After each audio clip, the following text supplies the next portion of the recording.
Hello, and welcome back to another episode of Impact Factor. I am your host, Katie Van Aken, and this week my guest is a professor who did his postdoc in the same lab that I did my PhD.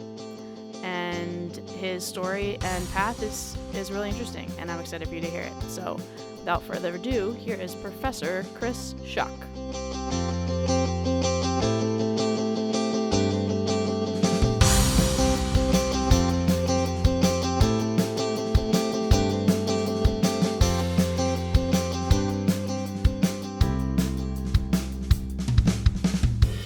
All right, Chris. Well, I actually don't know if I know some of this, but can you start by telling me about your undergrad, specifically what you studied, but also what your research experience was like in undergrad? Sure. So I went to Princeton for my undergrad, and I joined the chemical engineering department there. While I was at Princeton, so Princeton doesn't have minors. We have certificates, which are minors. Hmm. So I got a certificate in material science and a certificate in engineering biology because I didn't know which I really wanted to do. And so my first research experience was in a using NMR for research actually. So it was in the chemistry department. It only lasted, it was a special program that I think was funded by NSF looking back on it. Hmm. Then afterwards, I emailed a bunch of random professors in chemistry and chemical engineering that did biology research. And I ended up working with a professor who was doing structural protein work in terms of how do you understand how proteins can be modulated by different amino acids. Yeah. Very cool stuff. I ended up going to the Czech Republic to work with her collaborators there. Unfortunately, I didn't get any papers or anything out of that. And then I realized when I was doing all of that research that biology was too complicated for me. Like, I just couldn't handle it. So I decided to do, at Princeton, you have to do a senior thesis. So it's like a full year research project. So I ended up doing my senior thesis on desorption kinetics of alkali metals from transition metal surfaces. Hmm. And so this was actually at a Princeton Plasma Physics Laboratory. Cool. Um, but was that still within your department? Because your department was biological, but also chemical So stuff. yeah, so actually the professor I worked with first, so the NMR professor was in chemistry. Hmm. The protein professor was also chemistry. And then my senior thesis was in chemical engineering. Okay. Interesting. Did you immediately like that uh, field of study more? Materials or Just which? moving away from like proteins and biology.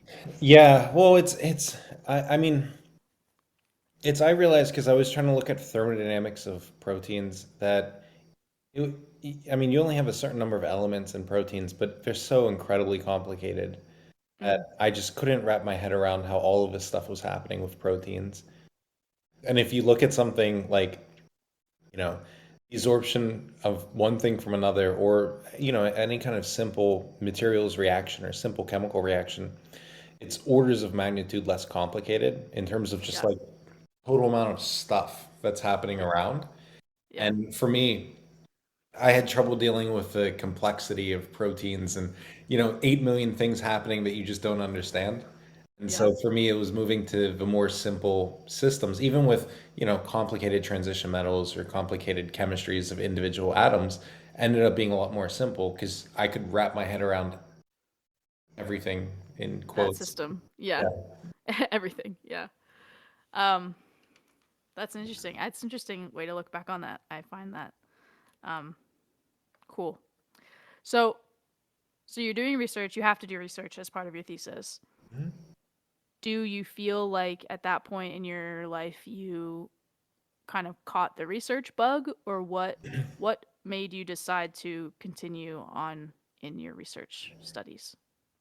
I mean, generally, what surprised me is when I moved into that lab for my senior thesis was how simple the system was, and yet how little was known about it. Mm, It's and I mean to put it in context, right? My research was essentially on making a plasma-facing material and how it deals with hydrogen, which is, plasma. Um, so and you have two variables there. You have hydrogen and you have the material. right, and Yeah. so what would happen is if you heat up the lithium, so the alkali metal from whatever transition metal is actually the backing of it, you're in vacuum and you're exposing it to plasma, and it would actually desorb from the surface and cause problems. And so it ended up being, um, very interesting because it's the people I was working with there. It's like a DOE funded lab. It's incredibly intelligent people, like very diligent, very, very hardworking, very complicated systems. And something that was seemingly as simple as that just wasn't known yet. It still wasn't Yeah. known. And people have been doing plasma materials and fusion for I don't know how many years, 60, 65, 70 years at that point. Enough. Yeah, Enough many, many years. years. Yeah. And so it's what like really amazed me is you could have these simple systems that are incredibly applicable to the future of energy. At there's just gaps in knowledge, at Hmm. just Gaps. just gaps in knowledge that are incredibly relevant for actual use of these technologies. Yeah. That's cool. So did you end up pursuing something similar for your PhD? Um, well, so similar. Okay, so what it is in terms of similar was Hmm. once I realized that there was a system that was this simple that just wasn't known, I was like kind of I got the idea that I wanted to do my PhD on something that seems um, that seems simple on the surface, but is actually a lot more complicated than meets the eye. And Like when you so start digging into it. yeah. And Yeah. so what it was is my PI. So I did my PhD at University of Notre Dame. My PI was doing solid state combustion reactions, and that Okay. sounds really weird. It does. It's really weird because it's these reactions are exothermic enough that you initiate if you like cold press a pellet out of it and you initiate the reaction from the top, the exothermicity of the reaction will cause the entire reaction to occur in a self-sustaining combustion front. And so, as an Because aside, of I'm sorry, the shape of the. just because of the exothermicity of a reaction. So, Okay. the system I was working with was nickel and aluminum, and if you Hmm. react two of those together, just in their elemental form, it will go up to 1600 Celsius by itself, in Yeah. without oxygen, without anything. And so, some of these reactions actually go up to almost 4000 Celsius. Wow. And in many of these cases, there's no melting, there's no gas phase. So it's all Yeah. solid state. And so if you think about that, so that reaction itself is quite literally A plus B goes to C. Yeah. Nickel plus aluminum to nickel aluminide, NiAl, right? Yep. Literally A plus B goes to C. Very simple for you. Very Yeah. simple. Yeah. But if so whenever I first joined the lab, the question was, what is the activation and energy of this reaction, right? Mm. And so on the surface level, you're like, that has to be known. There's no way that's not known. There's Yeah. no way.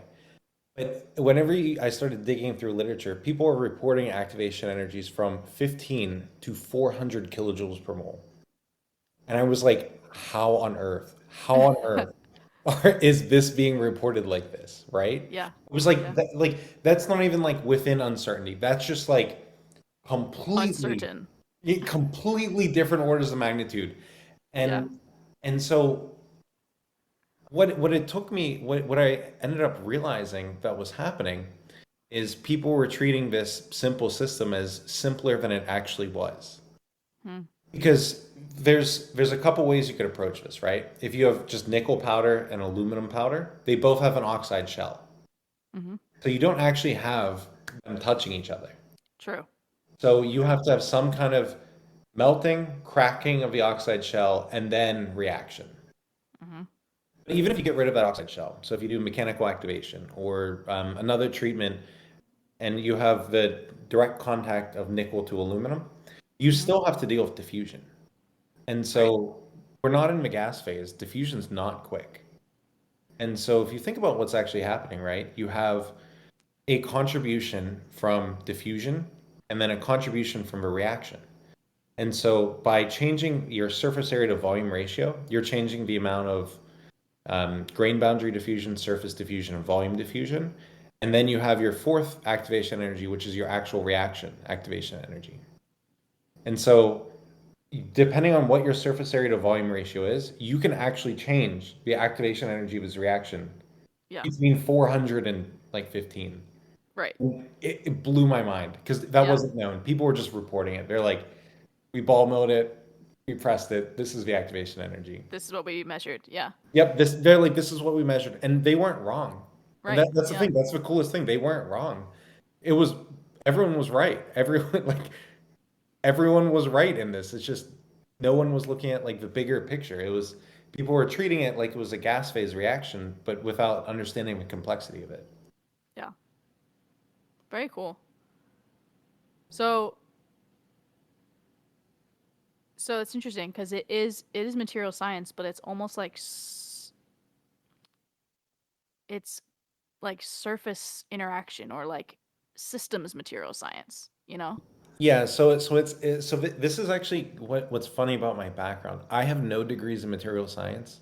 Nice. In many cases, it's both of my degrees are in chemical engineering from both Princeton, from Notre Dame, and ostensibly I've worked on material science in Everywhere. everywhere, yeah. Yeah. But it's from more of a chemical engineering or kinetics based approach, Hmm. um, which is different from the kinetics we normally think of as material science kinetics.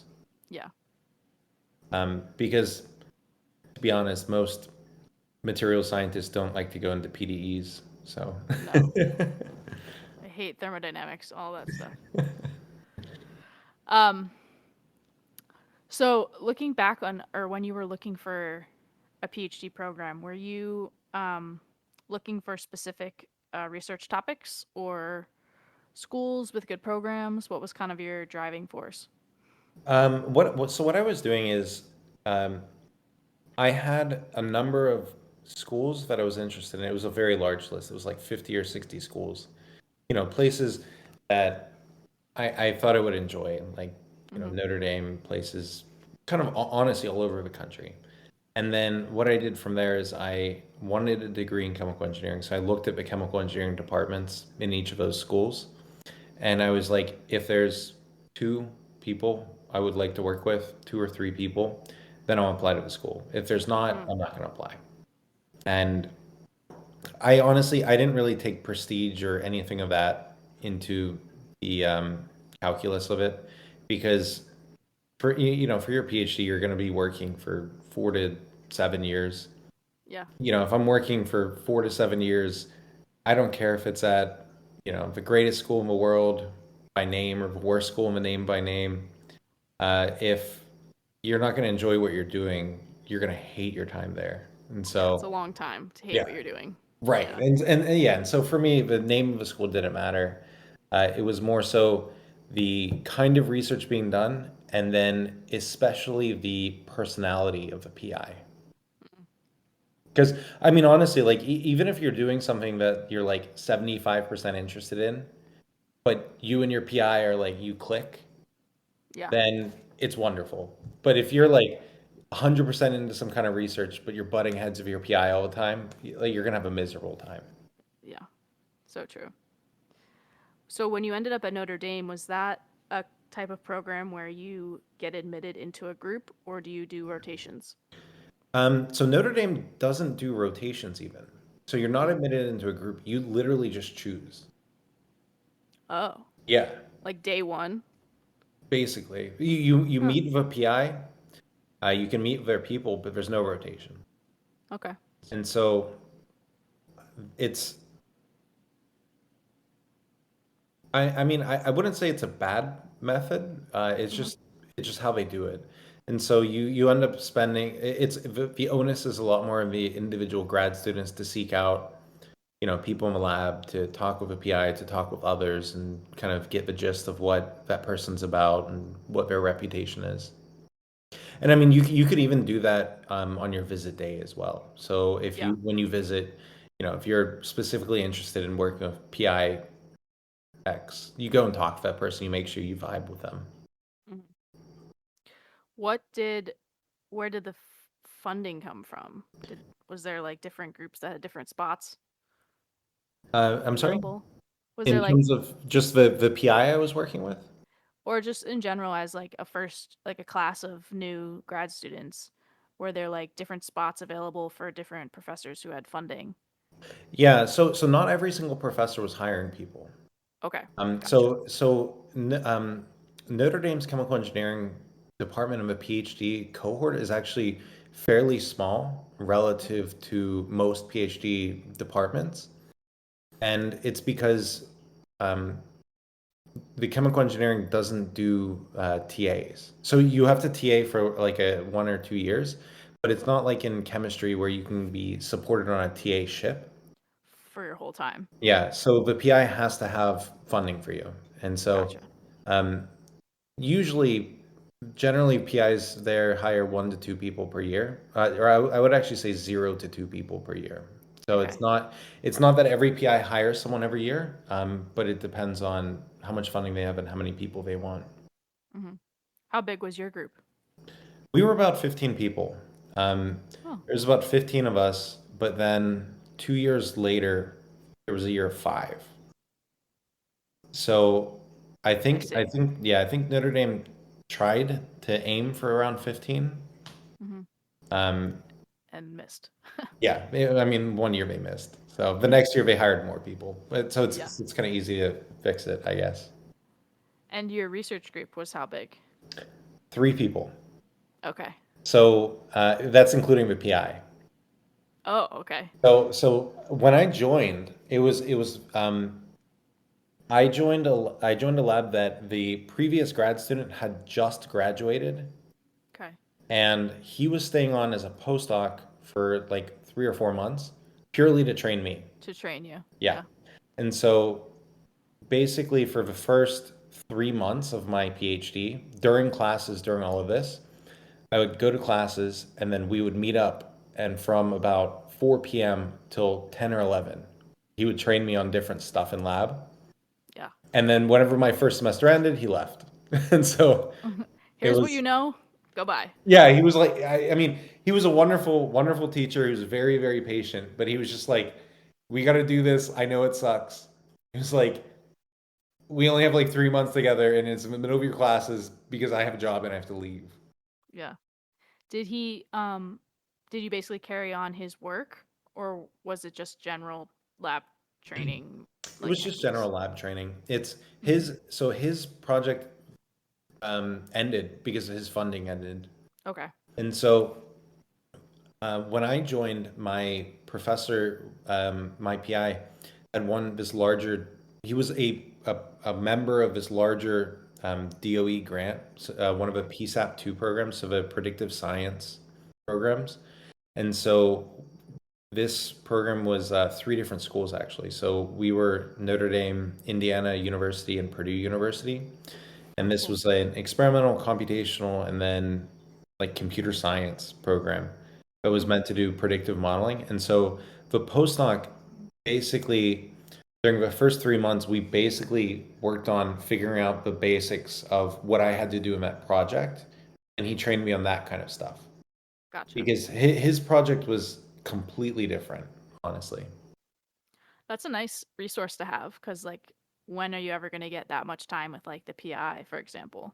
Right. Well, I Yeah. mean that's honestly the thing that was amazing about that lab. My PI, 100% amazing guy. Hmm. Um, he was not a micromanager. He was incredibly, so he was like this, to give you, I'll just give you a little background on him. He'd come from the USSR in the 90s, and Okay. he had that way of approaching science that only like someone from USSR could, where they would blatantly say you're wrong, but they Yeah. weren't being mean. He was just Yeah. like, that's wrong because of XYZ. Yeah. And he did not pull any punches in this way. He was like, if you're saying it's like this, go through the physics, do the derivation, and show me that it's like that. And Yep. if he was wrong, he was like, okay, that's what it is. Like, great. Yeah. And so for him, I would meet with him, once or twice a week, just kind of whenever I wanted to, Hmm. just to kind of pitch ideas, talk about stuff, and plan stuff out. And having that much one-on-one with a PI, and he was like, when I started, how old was he? In his early to mid 50s, I'll say. Okay. So he was like well known internationally in his field. He was incredibly smart. He knew the history of everything that was going on in the field. He knew a million different techniques, literally everyone in the world who did this kind of stuff. And so he was like a walking encyclopedia for anything you could want to know, and you were willing to ask and willing to go through the derivations with him. Wow. What a resource. Yeah, he was Yeah. absolutely wonderful, amazing guy. Yeah. Very cool. So did he what made you spoiler, you're a professor now, but what we'll get to that. But what at what point did you know you wanted to pursue that academic route? Honestly, from working with him, Hmm. because I had it in my mind I wanted to be a professor when I went to grad school, and then whenever you're in grad school, you kind of float back and forth. You're like, Oh yeah. I hate what I'm doing. I never want to do this. And you're Yep. like, I love what I'm doing when stuff starts working, and Yeah. and the thing that really made me really really want to be a professor and continue pursuing is the way he mentored me. Mm. He genuinely wanted to make sure I understood and made impacts in the field. He would take me to conferences that I have no idea how he afforded them. Honestly, I Yeah. have no idea how he afforded these conferences. It would be like my first conference was in Turkey. Wow. Yeah, I was like, and like, spoiler, now that I'm writing grants, I'm like, how did he afford this? I'm like, how on earth did he afford this? But that's like the kind of person he was. He was like, I want to take you to this conference because it's the best conference in our field. And he's like, come hell or high water, I'll figure out a way to get you there. Because it's a And good experience for you, and he knows right, that. he was like, it's a Yeah. great experience. You get to meet people in the field. You're never going to meet most of these people otherwise.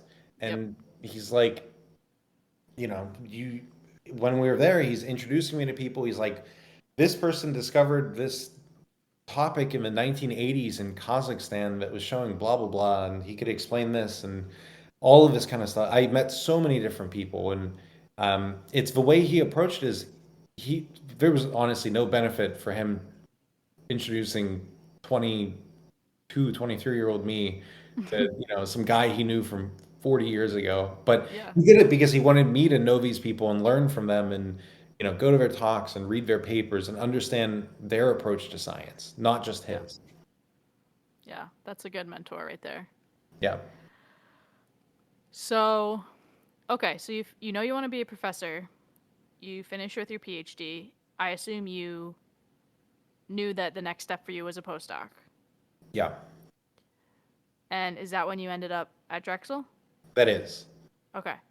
So my first question for you, because I know about the group that you ended up at, is what was it like going from a three-person group to a million-person group? Yeah. So I assume you've talked to other people from Yuri's group on this podcast. Um, yeah, a couple. Yeah, but you can Yeah. you can So share. just a quick aside to so like I said, I went from a three-person group where I knew how to do XRD, SEM, TEM, TGA, XPS, everything, to a group of 40 to 50 people Yeah, where you have people doing incredible specialization on specific, super specific topics in this really big lab. And so the it was difficult, honestly, because um, one of the difficulties that I faced in joining this larger lab is there was really no kind of guardrails on anything when I first joined. Hmm. So, especially for postdocs. So, when I joined, I got onboarded in one day. I talked with Yuri, and then they kind of were like, he was like, "Yeah, go to lab and figure out what your project is." And it's kind of like, I was going from fundamental materials kinetics, I'll say, to, synthesizing two-dimensional materials for a million applications.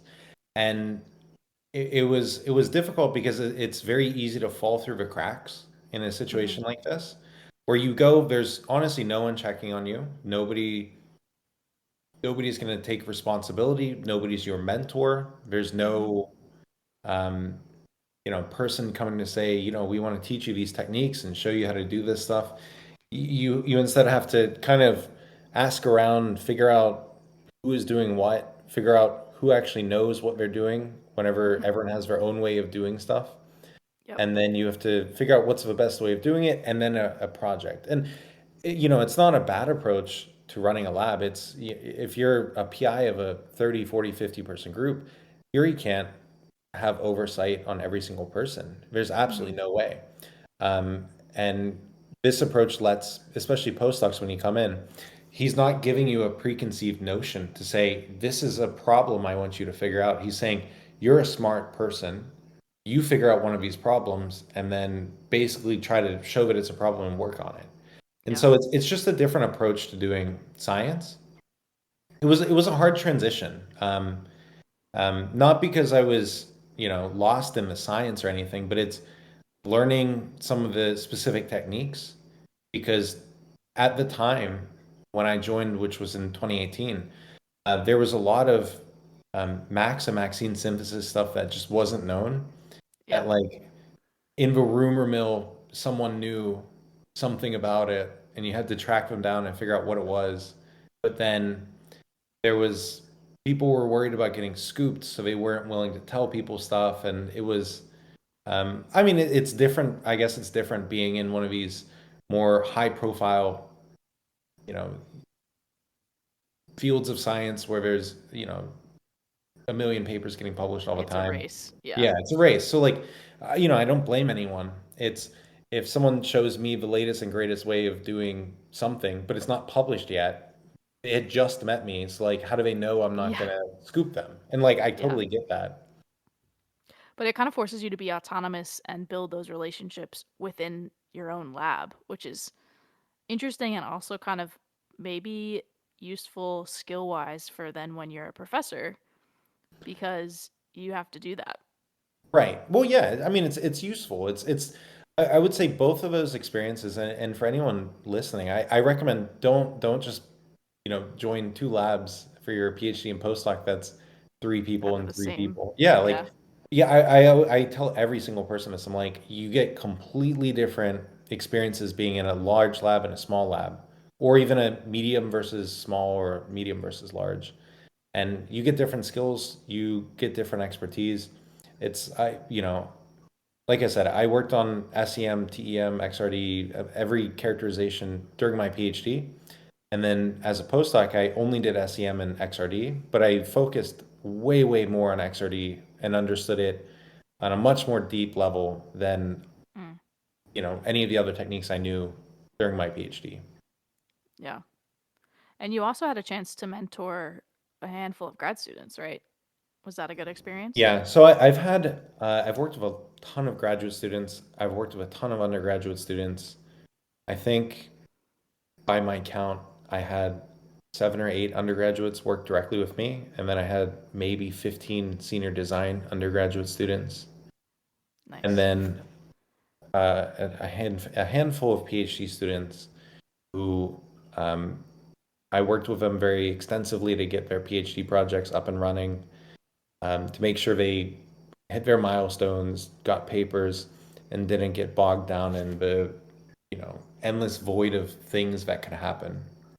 Yeah. Um, I was going to say that's actually one um, kind of problem that I see with some of these larger labs is, you have new PhD students who come in and they get overwhelmed because there's Hmm. a million things you can do. Like, everyone joining a PhD program is a pretty smart person, right? You're smart, you're hardworking, and you see, if you join a lab that's like 40 people, you see 40 different projects, and in your mind, you're like, I can make a contribution to every one of these projects, or even half or a quarter of these projects.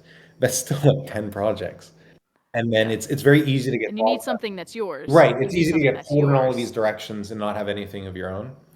And Yeah. that's one of the things I was really good at. Just I would notice PhD students doing this, and I would just be like, let's just sit down and you tell me what your PhD thesis is or what you want it to Yeah. be, and we'll figure out how you get to that. Yeah. Early on, Yeah, right? yeah, Like yeah. let's define it early on. Right. It's like Yeah. you would finish your classes, spend 2 or 3 months doing stuff in lab, and I'm like, okay, what are you interested in? And Yeah. if they're interested in literally any topic, we could plan out how a PhD goes in that direction. But if you're just like, I don't know, I have no idea what my PhD is, then in a huge lab like this, you just get lost. Yeah. So true. Well, I feel like that skill set will carry forth towards your professorship. I You'll hope be able so. to help your own grad students, right? Right? I mean, that's the goal, right? It's that's actually one of the things. So I'm going through I I got my first two rotation students. So Rutgers does rotations, which Okay. my lab's not set up. So I have two students and I have to set up my lab right now. So it's kind of Like you don't have anything to experiment on. right. So I'm like, I don't. So, yeah. I Are they helping you set up the lab? Well, yeah. I just got my first couple of pieces of equipment. I so Cool. uh, I got my first couple pieces of equipment, but I don't have any tools to actually take the boxes apart. So Oh, so I nice. have to order tools now. Um, but but yeah, it's with the PhD students. I'm like, look, here's like 5 or 6 big research directions we can go in. Each of these has like a roughly a million different subdirections we could go in as well. And I'm like, I want Hmm. you to like, here's one paper that describes each one of these broad directions. And I'm like, you tell me your top two, whatever Hmm. your top two are, because right now I don't have to do reporting for grants because I don't have any grants. Have Yeah, any I don't grants? have any grants. So I'm like, we could literally do anything, You could and do then this whatever. will form Yeah. the basis of these grants that I'm going to write. Right. And so for the students doing rotation, I'm like, just read a couple of these papers, whichever of these directions you're most interested in. We'll do some experiments. We'll mess around, do some stuff for first 6 weeks of a rotation. If you like doing it, then you can join my lab permanently. If you're like, man, I hate doing this stuff, then it's not for you. Yeah. Yeah. I mean, that's great. I would love, I feel like a lot of PhD students would like the opportunity to just be like, what can I do that I like? Right. You know? Well, yeah, I mean, and that's the thing. It's just it's as a PhD student, this is the first opportunity you generally get to do that, right? Yep. It's you could be the world's greatest undergraduate researcher, but I don't think that many PIs are going to be like, go wild, Yeah. like Probably not. go wild, do whatever you want.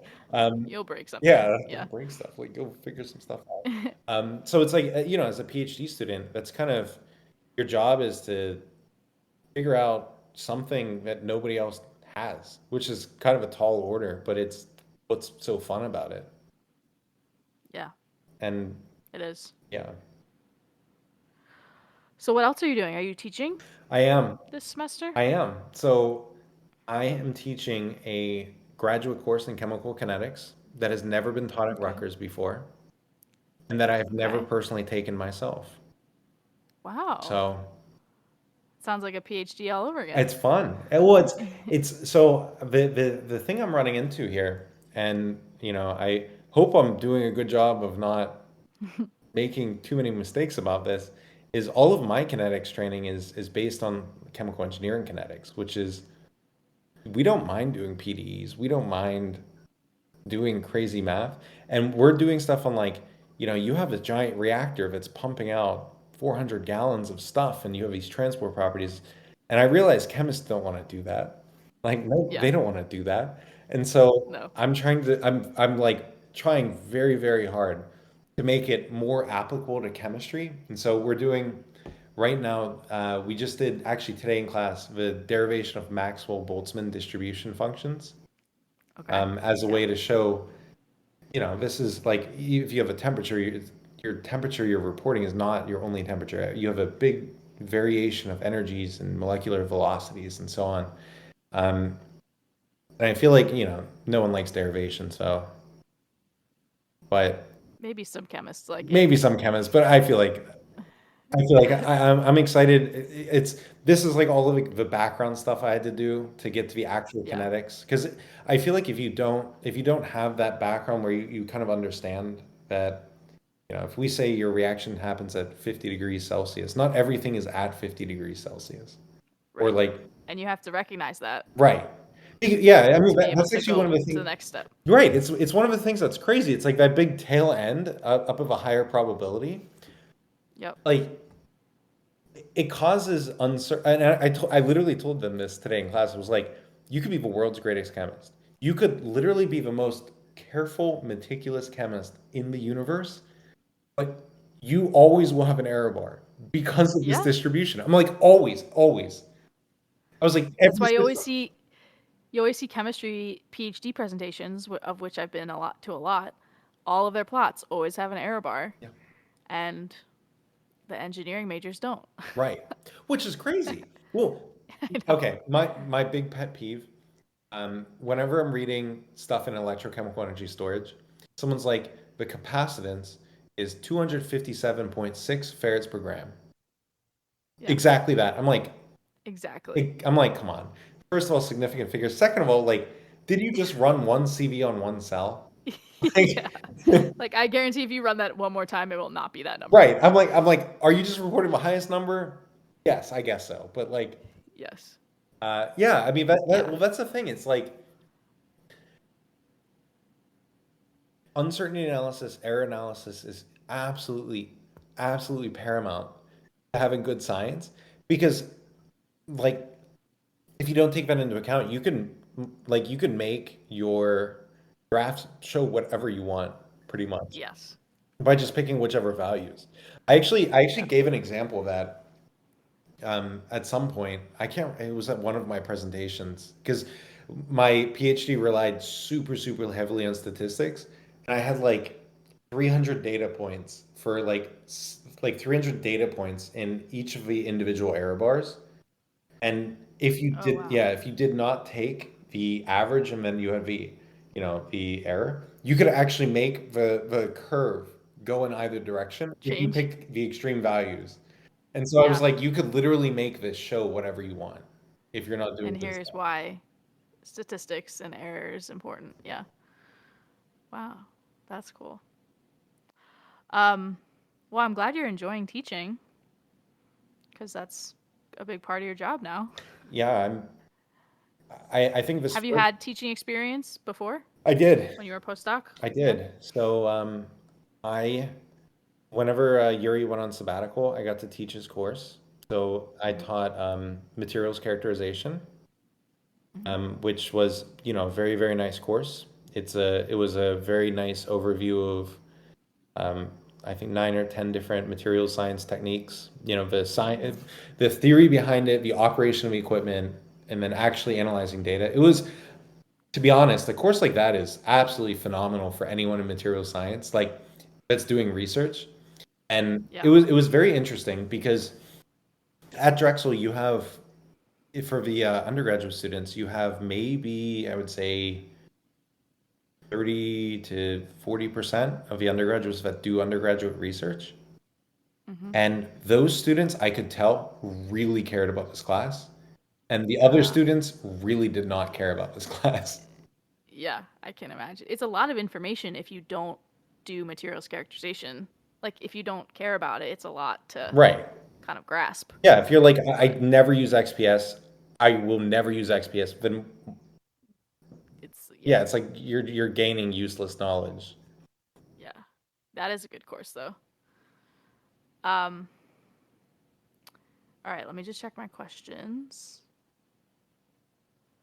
Okay, so I'm going to go to my 3 wrap up questions, but first I want to know about you. What are your hobbies now as an adult Oh, with a scary. job? Scary.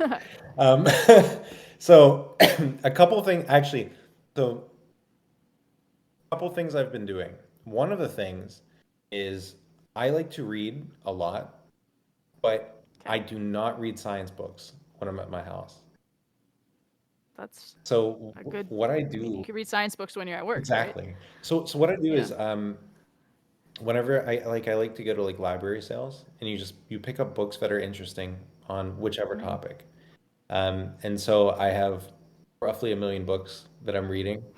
And some of them I'm like kind of a little scared to start. I picked up like a 6 volume series on Abraham Lincoln. It's Okay. like 3,000 pages. So it was like So it's like fully nonfiction it's on fully Abraham fully Lincoln. nonfiction, and so it's like 100% Yeah. nonfiction. So I'm like excited to start that, but dreading it. I'm also reading, Mary Shelley, who wrote Frankenstein. Hmm. She actually Yeah. wrote the first post-apocalyptic novel as well, and so Really? I'm reading that as well. That's cool.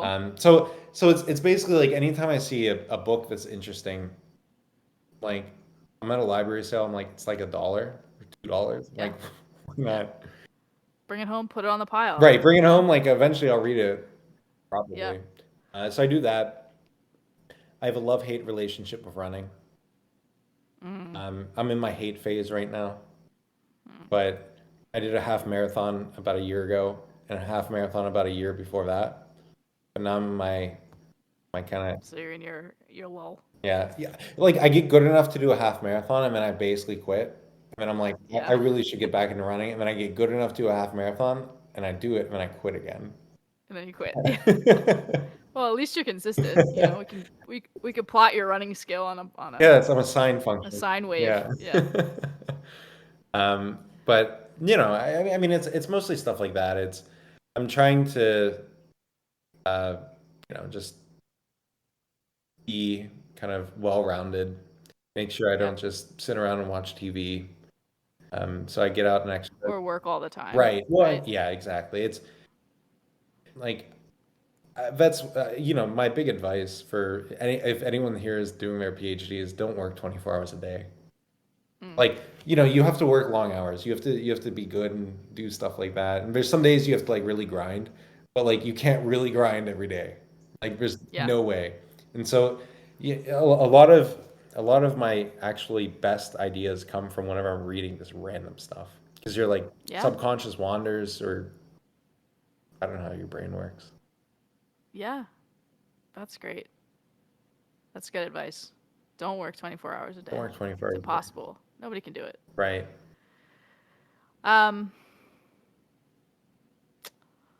is there anything you miss about your time as a PhD student? Honestly, I had a great PhD. I miss everything about my Yeah. PhD. I had so Yeah. much I had so much fun as a PhD student. It's That's great. because I mean, honestly, I was doing really cool research. My PI was amazing. I had really good friends at Notre Dame. I met my Hmm. wife at Notre Dame. I got to do a Fulbright in Russia for 9 months. I did an internship at a national lab. I went to roughly one. Conferences? I went to roughly at one conference a year. I had a great time. Wow. I miss a ton from my PhD. Yeah. It's interesting. I hear some people feel that way, and then some people are like, I don't want to talk about it, Yeah. you know? And that's a shame because one of my goals of this podcast is to make it clear that there are people that did have good experiences and that there are ways that you can control your destiny in that way. And some of that is like picking the right group for you and picking the right research and the right PI and doing the work ahead of time so that you do have a good experience. Right. I mean, that's exactly what it is. It's, who is the perfect PI for me may not be the perfect PI for you. And it depends on, your and my personalities, and you have to find the person that fits for you. Yeah. Um, and it's also one of the things like, I think a lot of people go into PhDs with, expectations that, I'm going to go in and win a Nobel Prize and be the world's greatest scientist and whatever. And like, to be honest, that's not super realistic. Like most of like I've heard a couple Nobel Prize winners speak, and one of the resounding things is they like stumbled upon what they discovered by accident. Oh yeah. Like Oh yeah. like they were like, that's pretty weird. I have no idea why it's doing that, and I'm gonna figure out why.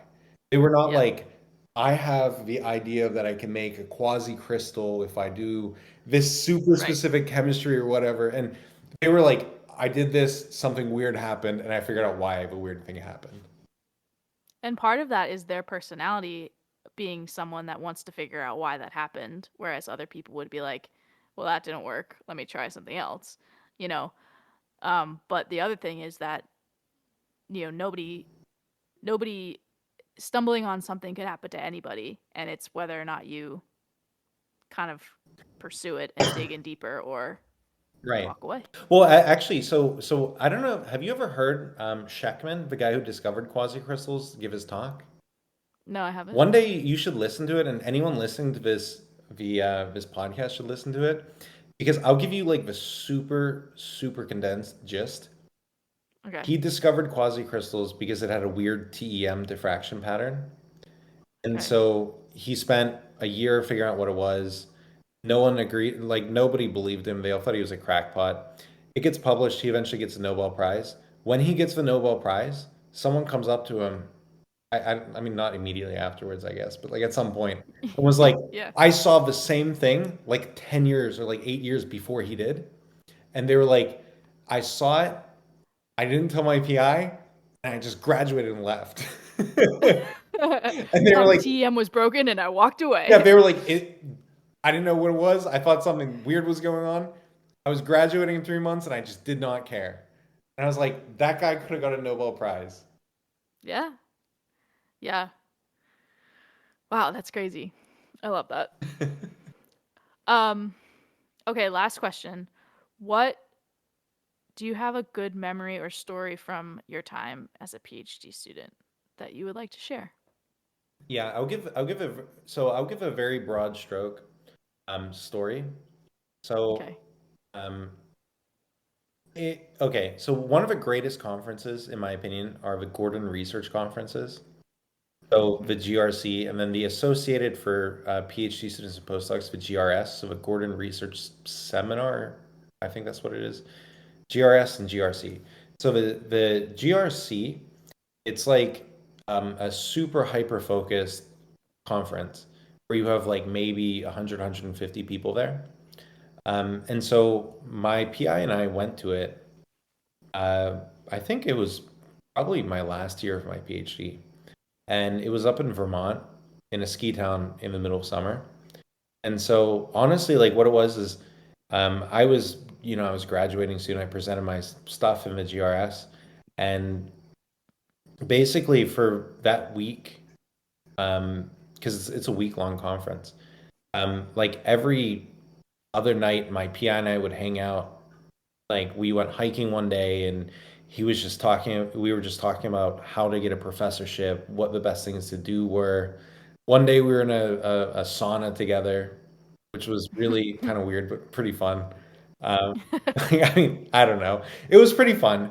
And it's just like, I look back on those times very fondly because I realized it was like, my PI really just cared about me.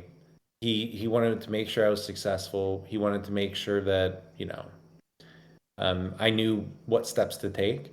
And actually, interestingly enough, not this summer, but the previous summer. Mhm. So we're in 2023. So summer of 2022, I was at a conference in Italy, and I ran Mhm. into my PhD advisor there. Yeah, Wow. I know. So he's a very loud guy, and I heard him in breakfast yell talking. He just yell talk. He's a very Yeah. loud guy. I come up to him and I like step behind him and put my hand on his shoulder. He turns around and his eyes go wide and he's like, and Surprised. he was like, let's go check out the city together. And then we were like, Aw. let's do it. And we literally just left. We like, Just skip the conference. no, the conference started like the next day or Oh, two oh, days or gotcha. something. It was Okay. like the day before the conference. And we just went and we hung out in Perugia, Italy. And we had the same kind of similar conversations. We go, it's gonna sound weird. We got dinner on a lake together. Mm-hmm. It was Well, very now you guys are like colleagues, yeah, right? well, Like, yeah, you but know. he still I would never call him his first name. Yeah. Never, never, never, ever, Never. never, ever. Um, it's still like it's kind of funny. Like when I email him, like email Yuri, like, hey Yuri, Yeah. I email my PI like Dr. Mukasian. Yeah. Formal. Yeah, like well, it's I mean it's a different culture. Well, actually, it's not a different culture though. That's kind of weird now that I think about it.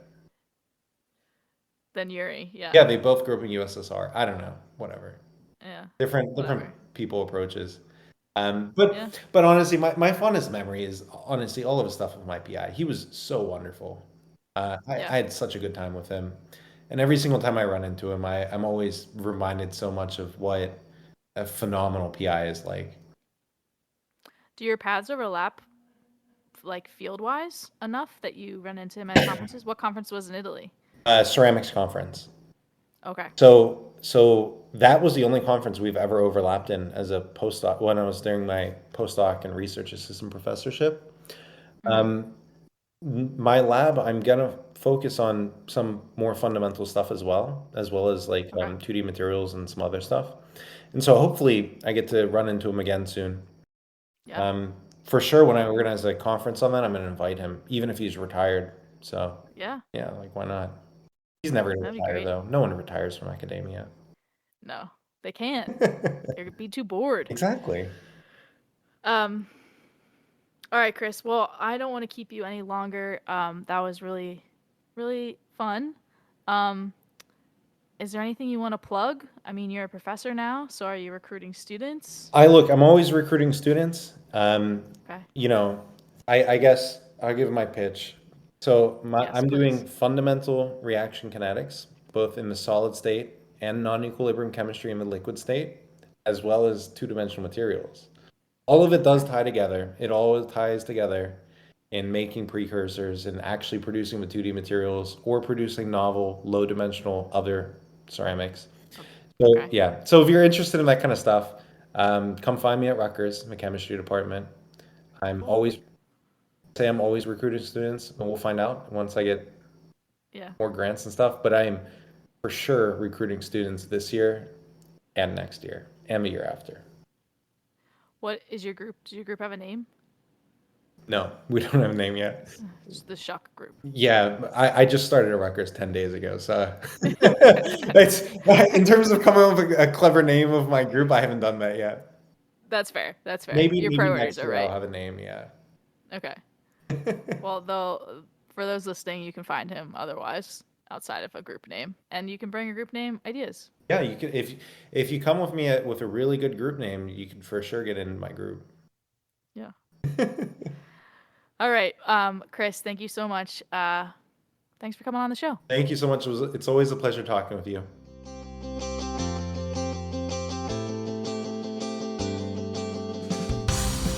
Thanks to Chris for coming on the show.